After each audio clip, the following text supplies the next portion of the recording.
Hello and welcome back.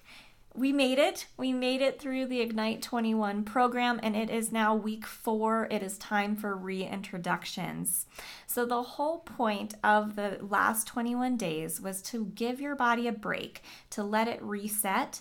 But now we bring foods back in so that you can really make an informed, sustainable, and individualized diet plan for you. You'll discover there are maybe foods that you can safely bring back in, and there's foods that are maybe irritating your body and need to be left out of your diet. So the biggest tip I can give you during this time is to go slow and steady and to reintroduce one food at a time. Let's say today you're super excited and you bring pizza back in and you feel horrible. Well, unfortunately, you have no idea if it was the gluten, if it was the cheese, the dairy, or something else within that pizza that made you not feel good. So that's why it's so important to choose one food at a time. I'll give you an example. Let's say today you want to see if oats could be reintroduced back into your diet. So today is day 1. I want you to eat oats twice today. So you might have oats with breakfast, and then you might have oats as a snack later in the day. Then tomorrow, day 2, and the following day, day 3, I don't want you to eat oats at all. So we're just eating them today, then we're giving ourselves 2 days to not.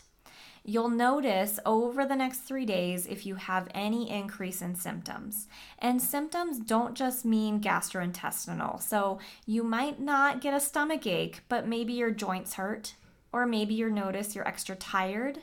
Maybe you have some congestion, your sinuses are acting up. Maybe you're cranky, you're kind of irritable. Those are all cues that your body is not liking that food that you brought back in. And sometimes it can take up to 72 hours to see some form of a reaction. So that's why we give it 3 days. But let's say you feel great on oats and you notice no negative consequences from eating those oats. Well, it's safe to say in moderation you can bring that food back in. Then on day 4, you would choose a new food. So let's say you want to see if introducing beans back into your diet would be a good thing to do. Maybe you've been missing pinto beans. So then you might do the same 3-day systematic challenge of bringing that food back in.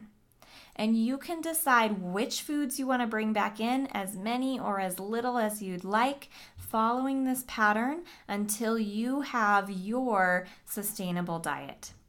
People also will ask sometimes, well, do I need to bring foods back in? I feel so good on this plan. Can I just keep going? And yes, that is absolutely fine as well. So don't feel like you have to reintroduce anything. If you are feeling awesome on this anti-inflammatory diet, then by all means, continue on. But if you are missing some foods that you did take out for the last 21 days, this is your time to systematically bring those foods nice and slowly back into the diet.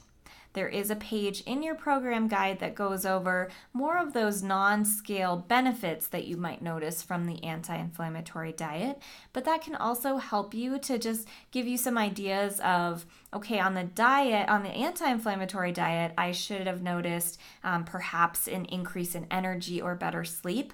Now I introduced soy or dairy back in and I'm not sleeping well. Okay, that's an indication that food is not good for you at this time and it needs to be taken back out. So this process really gives you the opportunity to figure out, and it's going to be different for everyone, what the right diet is for you.